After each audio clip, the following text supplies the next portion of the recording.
Hello student, कैसे हो? सब बढ़िया। लास्ट लेक्चर के अंदर हमने चैप्टर नंबर 8 बाइनोमियल थ्योरम के चैप्टर में हमने एक्सरसाइज 8.1 और एक्सरसाइज 8.2 को मैंने कंप्लीट किया था। एक्सरसाइज 8.1 के सभी सम एक ही मेथड के थे। 8.2 की बात करूं तो वो भी सभी सम एक ही मेथड के थे। उसके अंदर भी कुछ नहीं, ऐसी तो कुछ बात नहीं थी, लेकिन बहुत अच्छे अच्छे सम थे। 8.2 की बात करूं तो 8.2 के अंदर मिडल टर्म फाइंड करना, या तो कोई कोफिशिएंट निकालना हो x⁵5 या x³ का कोफिशिएंट निकालना हो, ऐसे सम थे। और उसके बाद मिसलेनियस एक्सरसाइज 8। अब मिसलेनियस एक्सरसाइज नंबर 8 है, उसमें मैंने 2 क्वेश्चन की आपसे बात की थी, क्वेश्चन 1 एंड 2। अब आगे का क्वेश्चन लेते हैं। बहुत मोस्ट टाइम की क्वेश्चन था, क्वेश्चन नंबर 1। अब क्वेश्चन नंबर 3 की बात करता हूं। तो क्वेश्चन नंबर 3 इस तरह से है कि find the coefficient of x⁵5, find the coefficient of x⁵5 in the product 1 minus 2x⁵6 into 1 minus x⁵7 using binomial theorem। Binomial theorem का यूज करके 1 plus 2x⁵6 into 1 minus x⁵7, इसमें x⁵5 का coefficient आपको निकालना है। तो पहले मैं 1 plus 2x⁵6 उसका मैं एक्सपांड कर दिया। पहले मैंने बाइनोमियल थ्योरम का यूज कर दिया। 6c0, 6c1, 6c2, 6c3, 6c4, 6c5, 6c6। उसके बाद 1 की तो कोई भी पावर होगी तो वो तो 1 ही होने वाली है, इसलिए मैं 1 वाला टर्म नहीं लिखता हूं।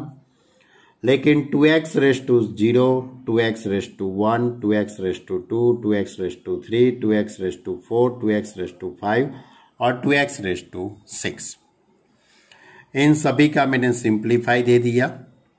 6c0 1 होता है, 2x⁵0 वो भी 1 होता है, यानी 1 प्लस 6c1 उसका आंसर 6 होता है।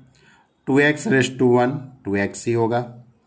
6c2 यानी कि 6 इंटू 5 अपॉन 2 इंटू 1, 2x² यानी कि 4x² हो जाएगा। 6c3 6 into 5 into 4 upon 3 into 2 into 1, 2x³ यानी 8x³। 6c4 6 into 5 upon 2 into 1, 2⁴ यानी 16x⁴। 6c5 उसका आंसर 6 है। 2x⁵5 यानी 32x⁵5, ये 1 हो जाएगा। 2x⁴ यानी 64x⁶। इन सभी का मैंने सिंप्लीफाई दे दिया। तो 1 प्लस 12x यहाँ पे हो जाएगा, ये 3 5 ज़ा 15 4 ज़ा 60x²। यहाँ पे 3 2 ज़ा 6 कट हो जाएगा, 5 4 ज़ा इंटू 8 यानी 160x³। यहाँ से 3 हो जाएगा, यानी 5 3 ज़ा 15, 15 मल्टीप्लाई 16 तो 240x⁴। 32 मल्टीप्लाई 6 यानी कि 192x⁵5 और 64x⁶। ये मैंने किसका सिंप्लीफाई दिया बच्चे लोग? 1 प्लस 2x⁵6 का। ये 8.1 की मेथड से ही मैंने पूरा ये सिंप्लीफाई दे दिया है। अब इसी तरह 1 माइनस x⁵7, तो 1 माइनस x⁵7 यानी 7c0, 7c1, 7c2, 7c3, 7c4, 7c5, 7c6, 7c7। 1 है, 1 की तो कोई भी पावर 1 ही होगी, इसलिए मैंने 1 का कहीं भी लिखा नहीं है। दूसरा टर्म x है, यानी x⁵0, x⁵1, x⁵2, x³ x⁵4, x⁵5, x⁵6, x⁵7। लेकिन यहाँ पे माइनस है, इसलिए पहला प्लस, उसके बाद minus, plus minus plus minus plus minus. उसके बाद इन सभी का हम सिंप्लीफाई देंगे। 7c0 1 होगा, x रेस टू 0 वो भी 1 होगा। 7c1 यानी 7 हो जाएगा। 7c2 यानी 7 into 6 upon 2 into 1 x square. 7c3 यानी 7 into 6 into 5 upon 3 into 2 into 1 x cube. 7c4 यानी 7 into 6 into 5 upon 3 into 2 into 1 x raise to 4। 7c5 तो 7 into 6 upon 2 into 1 x raise to 5। 7c6 का answer 7 आता है, 7 x raise to 6 ये 1 हो जाएगा और x raise to 7। 1 minus 7x इसका सिंप्लीफाई करूंगा तो 21 एक्स स्क्वायर। यहाँ 3 2 जा 6 कट हो जाएगा तो 35 एक्स क्यूब रहेगा। यहाँ 3 2 जा 6 कट हो जाएगा तो 35 एक्स रेस टू 4। इसी तरह यहाँ पे 21 x raise to 5, 7 x raise to 6 और माइनस एक्स रेस टू 7। यानी कि 1 माइनस एक्स रेस टू 7 का मैंने सिंप्लीफाई पूरा दे दिया। लेकिन आपका जो क्वेश्चन है वो इस तरह से है, 1 plus 2x raise to 6 into 1 minus x raise to 7। तो 1 प्लस 2x रेस टू 6 का जो आंसर आया वो मैंने लिख दिया। 1 माइनस एक्स रेस टू 7 का जो आंसर आया वो मैंने यहां पे लिख दिया है। लेकिन आपका जो क्वेश्चन है उसमें coefficient of x raise to 5, यानी कि आपको x रेस टू 5 के कोफिशिएंट निकालना है। तो ओनली x रेस टू 5 वाला ही टर्म आना चाहिए। तो देखो ये 1 है, उसका मल्टीप्लाई मैं सभी के साथ करूंगा, लेकिन जहां पे x रेस टू 5 आता है वही नंबर अपने को लेने हैं, वही कोफिशिएंट अपने को ध्यान में लेने के हैं। तो ये 1 है, 1 का मल्टीप्लाई 1 के साथ, 1 का मल्टीप्लाई 7x के साथ, 1 का मल्टीप्लाई इसके साथ, 1 का मल्टीप्लाई यहाँ पे इसी तरह मैं यहाँ पे करूंगा तब x रेस टू 5 आएगा। यानी x रेस टू 5 का कोफिशिएंट कौन सा हो जाएगा, -1 इंटू 21। ये 1 और ये -21, इन दोनों का मल्टीप्लाई करूंगा तब x रेस टू 5 मुझे मिलेगा। इसी तरह ये 12x है, 12x का मल्टीप्लाई मैं इसके साथ करूंगा तब मुझे x रेस टू 5 मिलने वाला है। यानी कि 12 मल्टीप्लाई 35, 12 मल्टीप्लाई 35। उसके बाद 60x स्क्वायर, उसका मल्टीप्लाई इसके साथ करूंगा तो ये प्लस है और ये माइनस है, यानी -60 मल्टीप्लाई 35। इन दोनों का मल्टीप्लाई करूंगा तो x रेस टू 5 बनेगा। अब इसका मल्टीप्लाई इसके साथ करूंगा तो प्लस 160 मल्टीप्लाई 21। अब इसका मल्टीप्लाई इसके साथ करूंगा तो -240 इंटू 7, इसका मल्टीप्लाई इसके साथ। अब इसका मल्टीप्लाई इसके साथ करूंगा तो प्लस 192 इंटू 1। इन सभी जगह पे यानी कि जितने भी टर्म है वो x रेस टू 5 के कोफिशिएंट है। अब इन सभी का मैं सिंप्लीफाई दे देता हूं। -1 इंटू 21 यानी 21 ही हो जाएगा। 12 इंटू 35, अब कैलकुलेट से करेंगे तो 420। 35 मल्टीप्लाई 60 करेंगे आप तो आपका आंसर आता है 2100। यानी कि मैं कैलकुलेट से इन सभी का मल्टीप्लाई करके उसका सिंप्लीफाई दे देता हूं। तो इस तरह से उसका सिंप्लीफाई होता है बच्चे लोग। -30 -21, first term -21 plus 420 -2100 plus 3360 -1680 plus 192। अब इन सभी का आप कैलकुलेट से सिंप्लीफाई देंगे तो 171, इतना आंसर आता है। बहुत इजी क्वेश्चन है। सिर्फ आपको सबसे पहले इन दोनों का 1 + 2x⁻6 और 1 - x⁻7 इन दोनों का बाइनोमियल थियरम अप्लाई कर देना। उसके बाद आपको x⁻5 वाले जो टर्म बनते वही आपको लिखना है। इसी तरह आपको कोई भी क्वेश्चन बना के पूछ सकते हैं, x⁻4 का भी कोफिशिएंट बना के पूछ सकते हैं, x⁻3 का भी पूछ सकते हैं। चलो अब क्वेश्चन नंबर 4 की बात करता हूं। तो क्वेश्चन नंबर 4 इस तरह से है। तो if a and b are distinct integer, prove that a minus b is a factor of a⁻n minus b⁻n.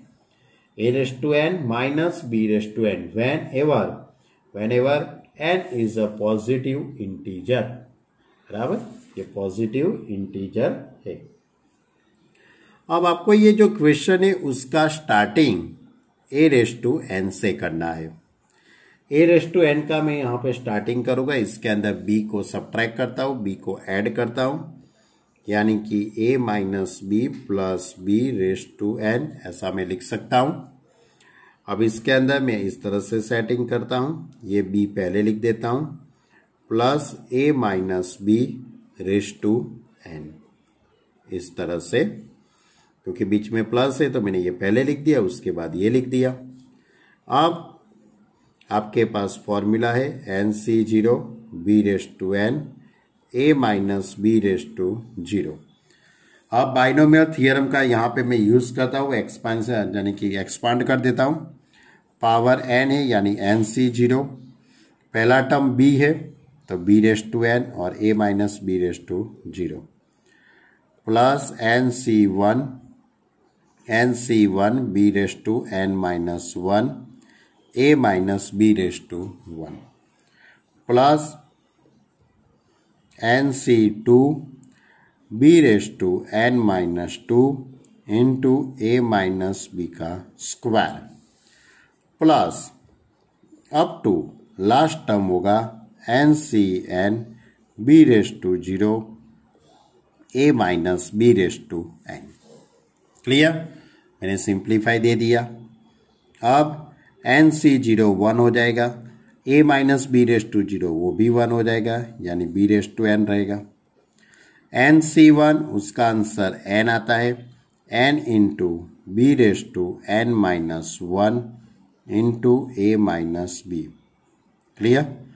NC2 ये टर्म भी as it is plus NC2 into b⁻n - 2 into a - b का square plus dash dash NCn as it is b⁻0 1 a - b⁻n। Clear. अब ये जो term है वो किसके is equal to में है, a⁻n के इज इक्वल टू में है। पूरा टर्म है वो a⁻n के इज इक्वल टू में है। तो ये a⁻n इज इक्वल टू ये पूरा टर्म है। ये पूरा जो ये पीछे का इतना टर्म है उसमें से मैं a - b को कॉमन ले सकता हूं, यानी इसमें से मैं a - b को कॉमन लेता हूं, यानी कि इस तरह से मैं पूरा टर्म लिख रहा हूं बच्चे लोग। a⁻n is equal to b⁻n और ये जो पीछे के सब भी टर्म है उसमें से a - b कॉमन,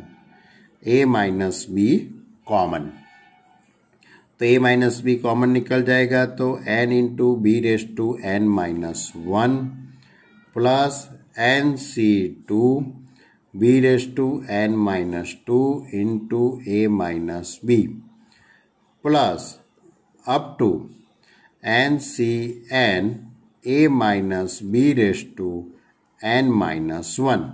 क्या किया मैंने, सभी में से a - b को कॉमन ले लिया बच्चे लोग।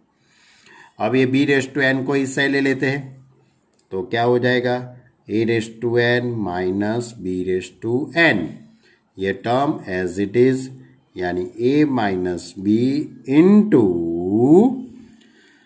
n into b raise to n minus 1 plus n c two b raise to n minus 2 into a minus b plus dash dash plus n c n, वो तो 1 ही हो जाएगा, वो लिखता नहीं हूं मैं, a minus b raise to n minus 1। यानी कि ये जो टर्म है वो a माइनस बी के साथ मल्टीप्लाई में है, यानी a raise to n minus b raise to n is divisible by a minus b. यानी कि इसका मीनिंग ये हुआ कि a minus b is the factor of a raise to n minus b raise to n, यानी कि जो अपने को यहां पे प्रूव करने का था। चलो अब आगे का क्वेश्चन लेते हैं। कौन सा नंबर है? Question number 5। क्वेश्चन नंबर 5 के अंदर है वैल्यू फाइंड करनी है, ई वैल्यूड बराबर वैल्यू फाइंड करने की है √3 plus √2 raise to 6 minus √3 minus √2 raise to 6, यानी कि √3 प्लस √2 रेस टू 6, यानी मैं इसका सिंप्लीफाई दे दूंगा। √3 माइनस √2 रेस टू 6 है, उसका भी मैं पहले सिंप्लीफाई दे देता हूं। उसके लिए दूसरी भी एक मेथड है, आप इसको a और इसको b सपोज कर दीजिए, यानी कि a plus b raise to 6 minus a minus b raise to 6, उसका भी आप पहले सिंप्लीफाई कर दीजिए और उसके बाद a की जगह पे √3 और b की जगह पे √6 पुट कर सकते हो, वो भी एक मेथड है बराबर। यानी वो मेथड हमने 8.1 के अंदर देखी थी। मैं यहां पे इस तरह से करता हूं, मैं पहले इसका सिंप्लीफाई कर देता हूं, तो 6c0 √3 रेस टू 6 और √2 रेस टू 0, ये पूरा मैं सिंप्लीफाई लिख देता हूं। देखो मैंने इस पूरा टर्म का सिंप्लीफाई दे दिया बराबर। √3 प्लस √2 रेस टू 6, यानी 6c0 6c1 6c2 6c3 6c4 6c5 और 6c6। √3 की 6 घात है, पावर है उसमें 1 1 इंक्रीजिंग होगा। √3 raise to 6 √3 raise to 5 √3 raise to 4 √3 raise to 3 √3 का square √3 raise to 1 √3 raise to 0 √2 raise to 0 √2 raise to 1 √2 raise to 2 √2 raise to 3 4 5 and 6। अब यहाँ पे माइनस है तो मैंने यहाँ पे माइनस कर दिया। उसके बाद ये ऐसा ही टर्म है √3 माइनस √2 रेस टू 6 है, यानी कि पहला टर्म प्लस, उसके बाद minus plus minus plus minus plus. Clear? मैंने पूरे टर्म का सिंप्लीफाई। अब उसके बाद ये दो ब्रैकेट के बीच में माइनस है, दो ब्रैकेटों के बीच में माइनस है, यानी कि ये सभी टर्म का साइन है वो चेंज हो जाएगी, यानी कि ये माइनस है वो प्लस हो जाएगा, प्लस है वो माइनस, माइनस है वो प्लस, प्लस है वो माइनस, प्लस माइनस, ऐसा चेंज हुआ। तो मैंने पूरा टर्म इतना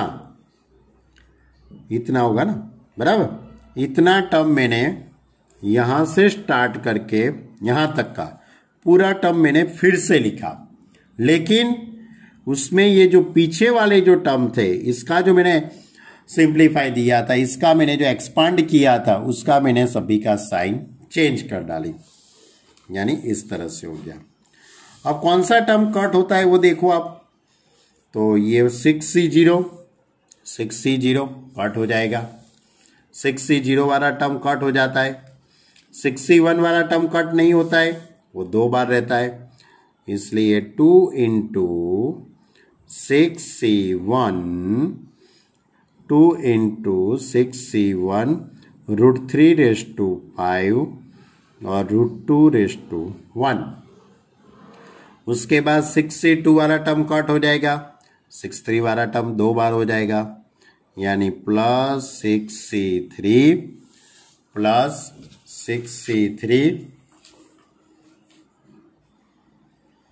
√3 रेस टू 3 और √2 रेस टू 3। उसके बाद 64 वाला टर्म कट हो जाएगा और 65 वाला टर्म 2 बार रहेगा, यानी कि प्लस 65 √3⁻1 और √2⁵5, और ये टर्म इसके आगे के टर्म के साथ कट हो जाएगा, यानी इतना रहेगा। काट कुपी करने के बाद इतना टर्म रहता है। अच्छी तरह से देख लीजिए आप, बराबर। अब मैं इन सभी का सिंप्लीफाई, तो 2 एज इट इज, 6c1 6 होता है, √3⁵5, √3⁵5 यानी कि √3 5 टाइम्स, यानी 3 3 9, 9√3 हो जाएगा, इंटू √2 प्लस 6c3, तो 6 × 5 × 4 अपॉन 3 × 2 × 1, √3⁵3 यानी 3√3 और √2⁵3 यानी 2√2 प्लस 6c5, तो 6 आएगा उसका आंसर, √3⁵1 यानी √3 और √2⁵5, √2⁵5 √2 यानी 4√2।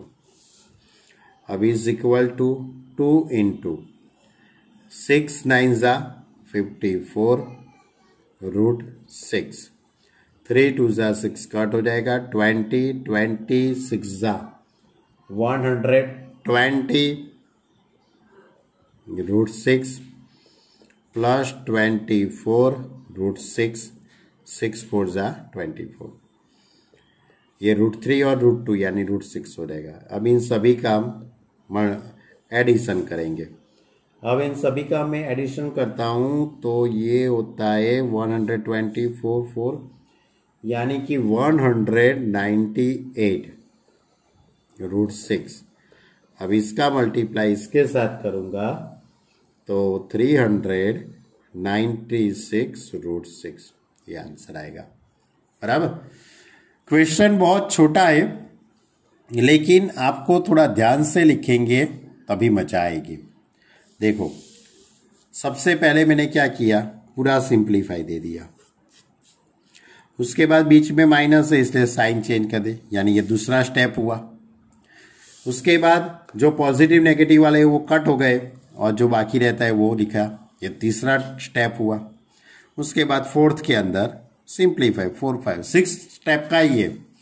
ये क्वेश्चन आपको एग्जाम में 2 मार्क का ही पूछा जा सकता है, 2 या तो चलो भाई ज़्यादा से ज़्यादा 3 मार्क का, लेकिन इससे ज़्यादा आप एक्सपेक्टेशन मत रखना, बराबर। ये 5 मार्क का सम नहीं है, बराबर।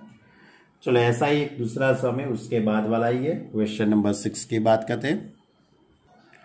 Find the value of a² plus √a² minus 1/4 और a² माइनस √a² माइनस 1/4, इसकी आपको वैल्यू निकालनी है।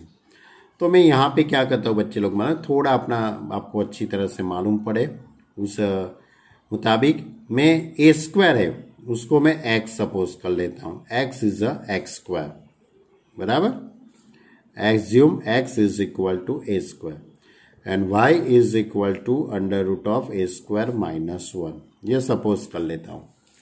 इससे आपको थोड़ा मजा आएगी, इसलिए ये x और ये y, यानी x प्लस y⁴, और ये x और ये y, यानी कि x माइनस y⁴।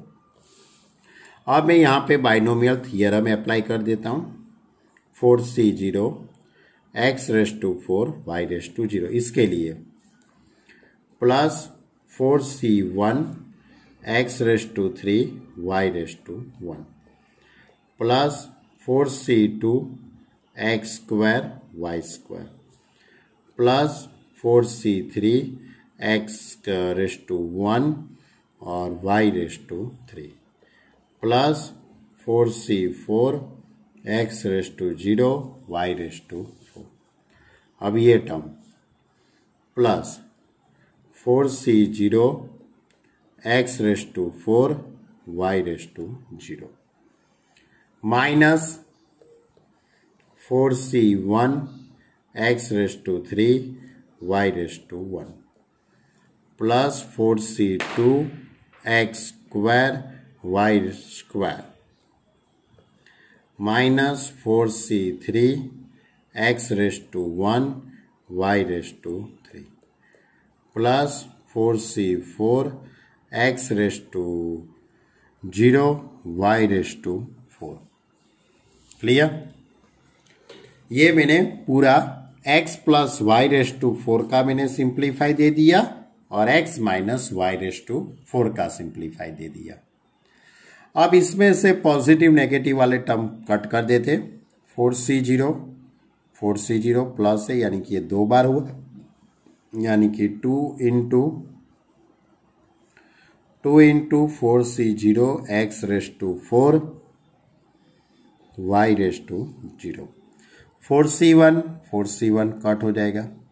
4c2 2 बार है यानी कि 4c2 x square y square. 4c3 cut हो जाएगा। 4c4 2 बार है तो 4c4 x raise to 0 y raise to 4।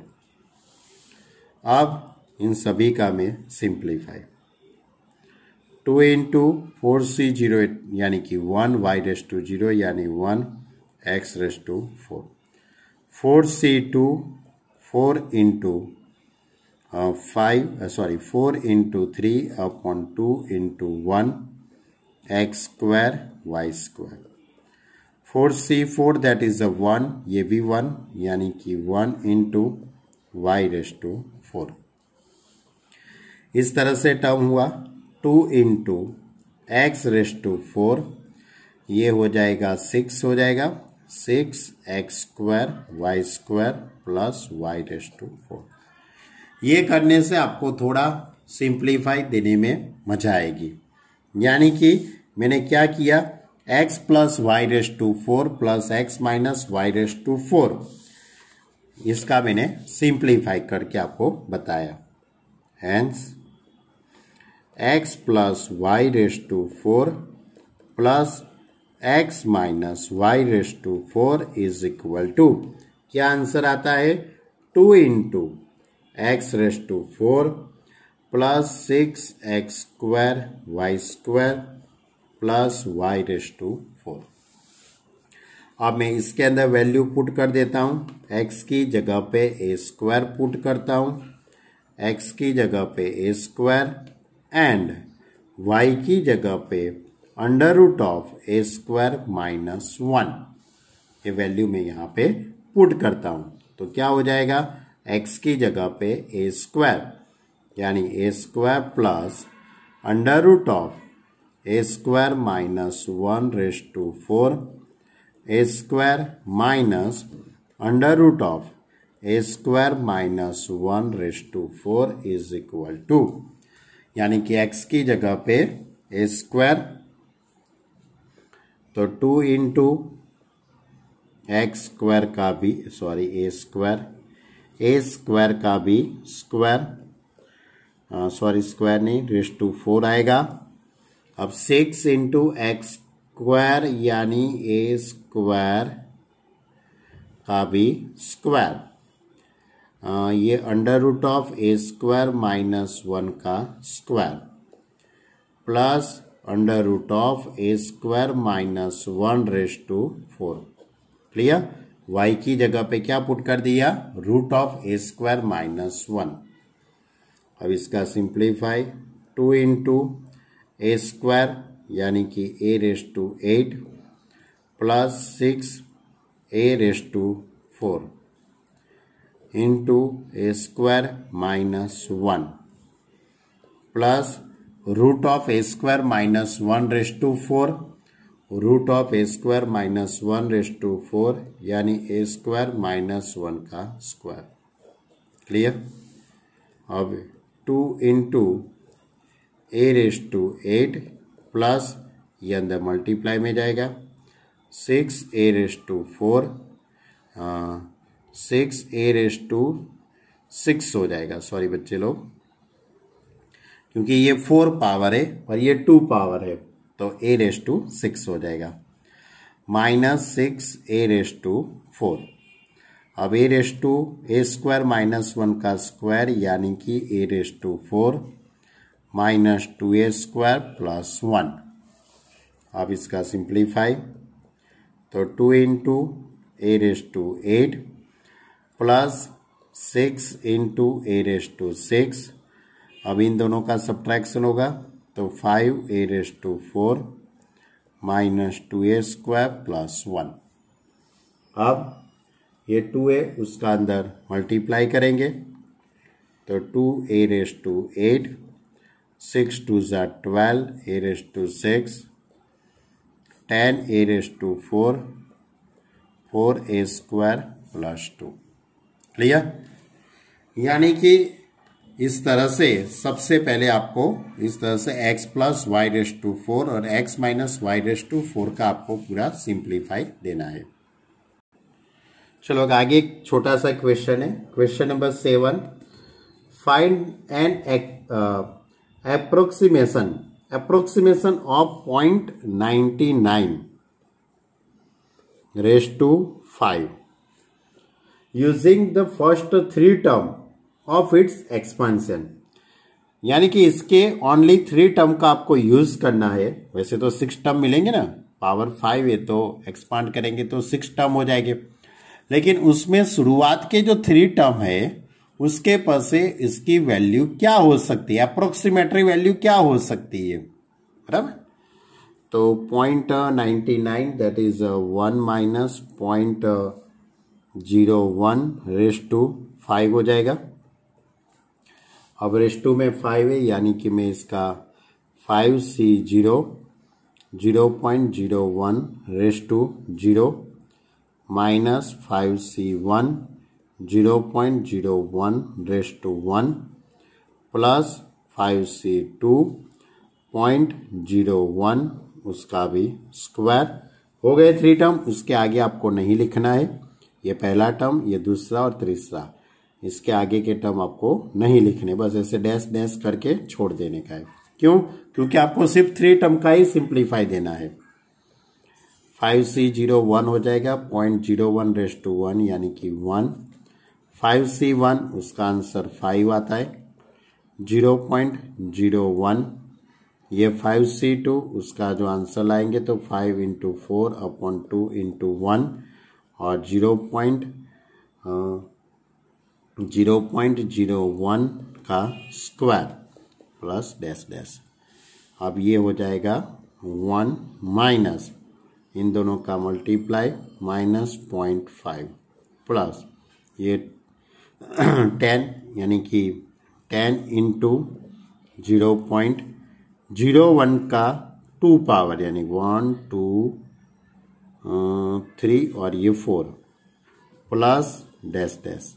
अब इसके साथ ये 10 को मल्टीप्लाई करता हूँ, 1 - 0.05 प्लस पॉइंट। अब ये 10 इसके साथ मल्टीप्लाई में जाएगा, 10 इसके साथ मल्टीप्लाई में जाएगा तो कितने हो गए डेसिमल, 001। ये 4 डेसिमल है तो एक कट हो जाएगा, प्लस डैश डैश। अब इसका आप सिंप्लीफाई करेंगे तो आंसर आता है 0.951। क्लियर? ये अप्रोक्सीमेटरी वैल्यू आई है, लेकिन हमने सिर्फ ओनली 3 टर्म का ही यूज किया है। कितने टर्म? ओनली 3 टर्म का ही हमने यूज किया है। चलो अभी आगे का क्वेश्चन लेते हैं, क्वेश्चन नंबर 8। क्वेश्चन नंबर 8 समझो कि most most most most IMP 5 mark का ये क्वेश्चन है, मोस्ट IMP क्वेश्चन, बराबर। इजी है, ऐसे बहुत कठिन नहीं है, इजी है, लेकिन बहुत बहुत ही अच्छा है। फाइंड एन की वैल्यू फाइंड करनी है if the ratio of the 5th term from the beginning of the 5th term the and in the expansion of, आपके पास इस तरह से एक्सपेंशन फोर्थ रूट के अंदर 2 लिखा है प्लस 1 / फोर्थ रूट के अंदर 3 लिखा है, उसके ऊपर n पावर है। इज √6 जैम 1, यानी कि क्या कहा गया है, फिर से मैं समझाता हूं आपको।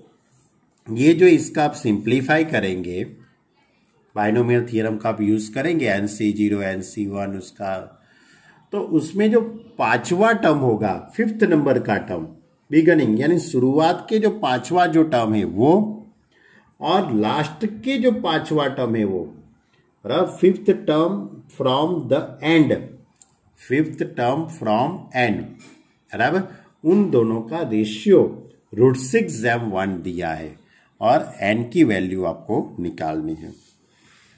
तो ये फोर्थ रूट है, यानी कि मैं उसको इस तरह से लिख सकता हूं 2⁴ प्लस ये 1 में है, यानी कि 3 की जो पावर हो जाएगी वो -1/4⁴n, यानी a + b⁴n, a is equal to 2⁴ और b is equal to 3⁻⁻⁴।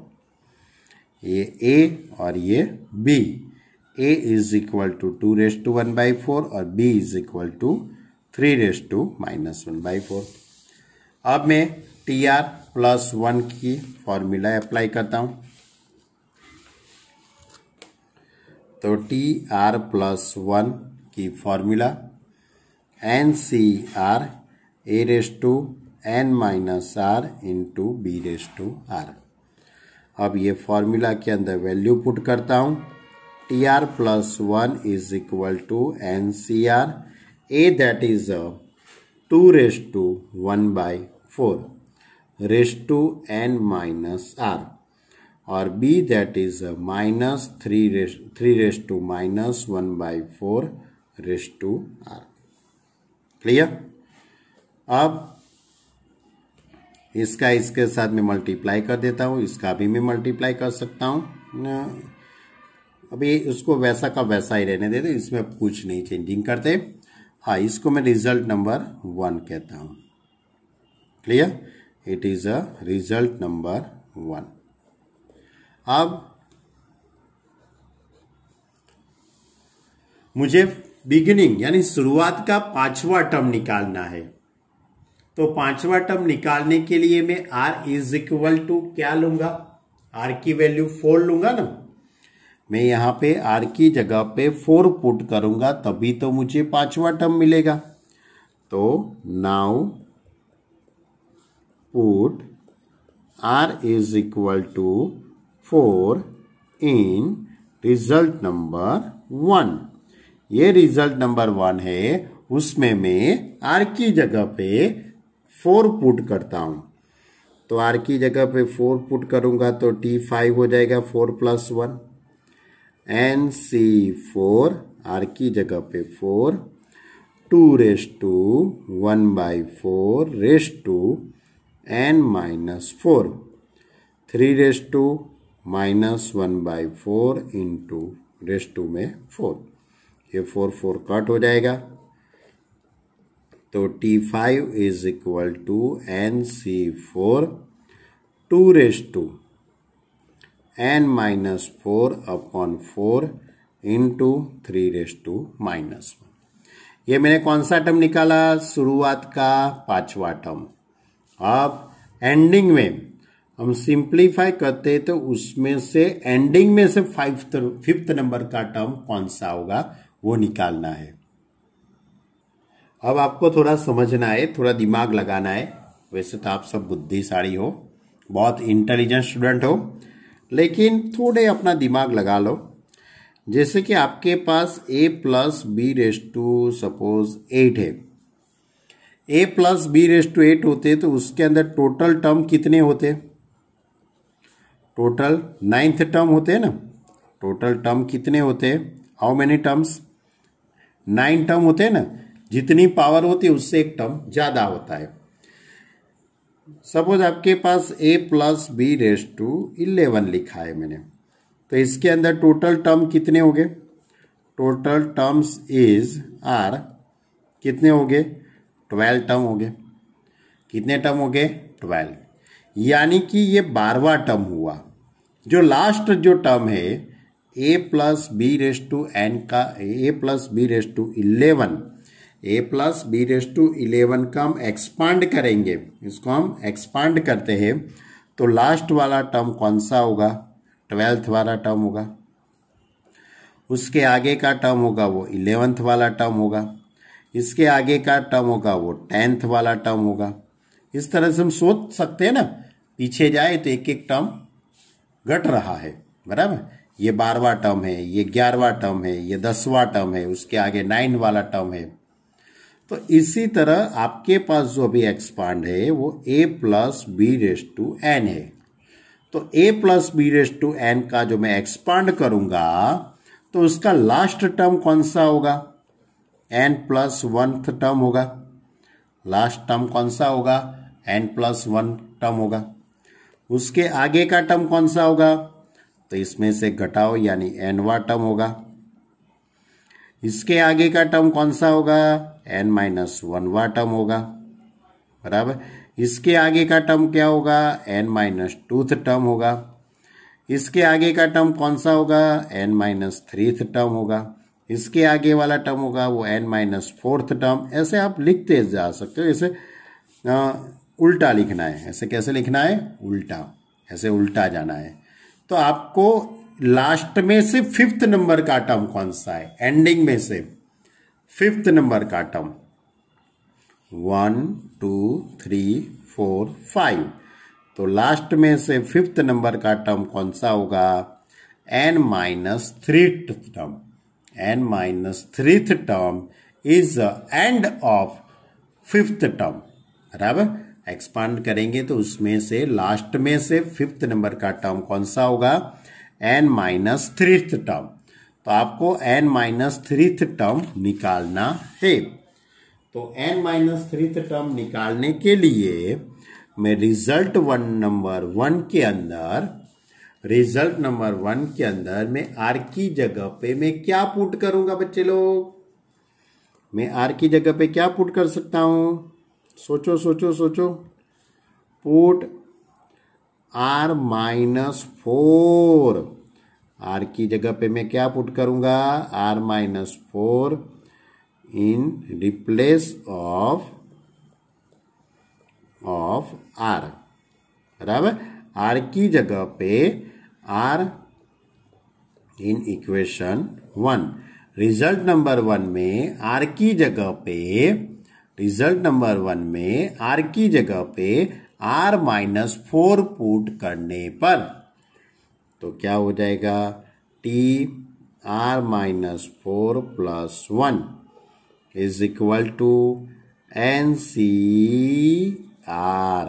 r की जगह पे r minus 4 2 raise to 1 by 4 raise to n minus r की जगह पे r माइनस 4। r की जगह पे क्या पुट करना है आपको, सॉरी बच्चे लोगों, r नहीं n माइनस 4 आएगा, मेरी गलती हो गई बच्चे लोग, n माइनस 4 आएगा, सॉरी स्टूडेंट। n माइनस 4 लिखेंगे तभी तो n माइनस 3 टर्म होगा ना।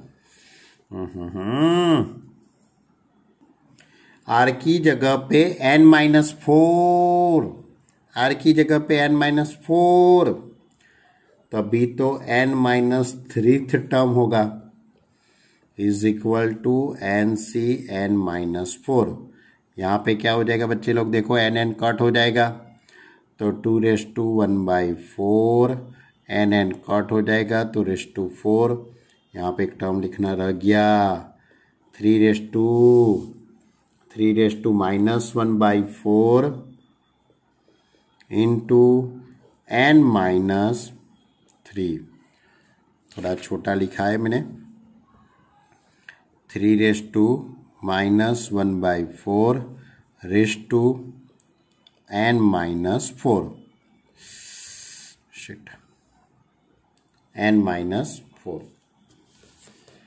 हाँ ओके कोई बात नहीं, तो Tn-3 इज इक्वल टू, अब ये Nc(n-4) यानी उसकी जगह पे मैं Nc4 लिख सकता हूँ। यहाँ पे इंटू में 2 हो जाएगा, ये 4 कट हो जाएगा, यहाँ पे हो जाएगा 3n-4/4। क्लियर? ये कौन सा टर्म मैंने निकाला बच्चे लोग? लास्ट में से 5th नंबर का टर्म, लास्ट में से 5th नंबर का टर्म मैंने निकाला है। देखो, अब given that 5th term and last में से 5th नंबर का टर्म, इसका रेशियो कितना है? √6/1। अब ये 5th नंबर का टर्म मैं निकालता हूं और ये लास्ट में से 5th नंबर का टर्म। अब मैं इन दोनों का मैं रेशियो लेता हूं। ओके, यानी इस तरह से 5th नंबर का टर्म और लास्ट में से ये 5th नंबर का टर्म, इन दोनों का ये रेशियो हो गया। अब ये Nc4 कट हो जाएगा। अब ये 2n-4/4 और ये 2/1, यानी कि 2 बेस इक्वल है, तो पावर का सब्ट्रैक्शन हो जाएगा, n-4/4 -1। इसी तरह यहाँ पे 3 पावर इक्वल है, तो उसका भी मैं सब्ट्रैक्शन करूंगा, -1 + n-4/4 इज इक्वल टू √6। अब ये 4 का मैं एलसीएम लूंगा, तो 2n-4 -4/4 into 3 -4 + n-4/4 is equal to √6। Therefore 2n-8/4, 3n-8/4 is equal to √6, यानी 6/1/2 में लिख सकता हूं।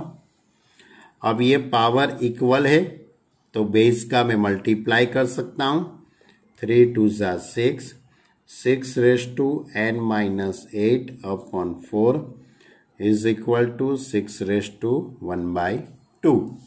अब यहां से 6 बेस इक्वल है, तो पावर का मैं कंपेयर कर देता हूं, तो n-8/4 is equal to 1/2। Power को मैंने कंपेयर कर दिया, ये 4 सामने चला जाएगा, तो n-8 is equal to 2। Therefore n is equal to 10। Clear? तो ये बहुत ही अच्छा क्वेश्चन था, 5 मार्क का था। ये हमारी स्कूल की एग्जाम हो या तो आपकी एनुअल एग्जाम के अंदर ये क्वेश्चन 5th मार्क का पूछा जा सकता है। इसमें सबसे इंपॉर्टेंट क्या है ये पूरे क्वेश्चन में? शुरुआत का 5वां टर्म तो आप निकाल पाएंगे, लेकिन जो लास्ट का जो 5वां टर्म निकालना है वो कौन सा टर्म है वो ध्यान रखना है। लास्ट का 5वां टर्म है आपका n-3th टर्म। लास्ट में 5वां टर्म कौन सा है बच्चे लोग? आपका n-3 का टर्म है, बराबर। इसलिए मैंने r की जगह पे n-4 पुट किया। क्या किया? r की जगह पे n-4। मैं r की जगह पे n-4 पुट करूंगा तभी तो मुझे n-3th टर्म मिलेगा, और n-3th टर्म क्या है? लास्ट में से 5th नंबर का टर्म है। तो ये टर्म आया, उसके बाद तो रेशियो दिया है, वो रेशियो का मैंने सिंप्लीफाई दे दिया। ओके, सिंप्लीफाई देने के बाद मैंने सब पावर का जो रूल्स होता है उसका मैंने यहाँ पे यूज किया है। ये दोनों का सब्ट्रैक्शन हो जाएगा, इन दोनों का भी सब्ट्रैक्शन हो जाएगा, बराबर। और उसके बाद लास्ट में मैंने पावर को कंपेयर किया, क्योंकि बेस इक्वल है तो मैंने पावर को कंपेयर करके n की वैल्यू निकाल ली। आपको क्वेश्चन में n की वैल्यू ही निकालने की थी। चलो अब इसके आगे और 2 क्वेश्चन है, 9 और 10, लेकिन मैं सोच रहा हूं कि 9 और 10 दोनों क्वेश्चन नेक्स्ट लेक्चर के अंदर चलाता हूं, क्योंकि बहुत ज़्यादा हो जाएगा। आप इतना देखते देखते ही तो आपकी आपका टाइम पूरा हो जाएगा, बराबर। यानी कि नेक्स्ट लेक्चर के अंदर अब हम ये एक्सरसाइज 8 को कंप्लीट करते हैं। एक्सरसाइज 8 को कंप्लीट करते हैं और एग्जाम्पल मुझे चलाने 3-4 एग्जाम्पल वो चलाएंगे। Okay student, bye. अच्छी तरह से होमवर्क करना बच्चे लोग, अच्छी तरह से होमवर्क करना। ये 5 मार्क का जो क्वेश्चन है उसको 2 बार 3 बार लिखना। एक बार लिखने से तो कुछ नहीं मालूम पड़ेगा, 2 बार लिखने से कुछ कुछ मालूम पड़ेगा, या 3 या तो 5 टाइम्स लिखेंगे तब आपका दिमाग बोलेगा कि यार बढ़िया हुआ काम, बराबर। इसलिए अच्छी तरह से प्रैक्टिस करना। Okay student, bye.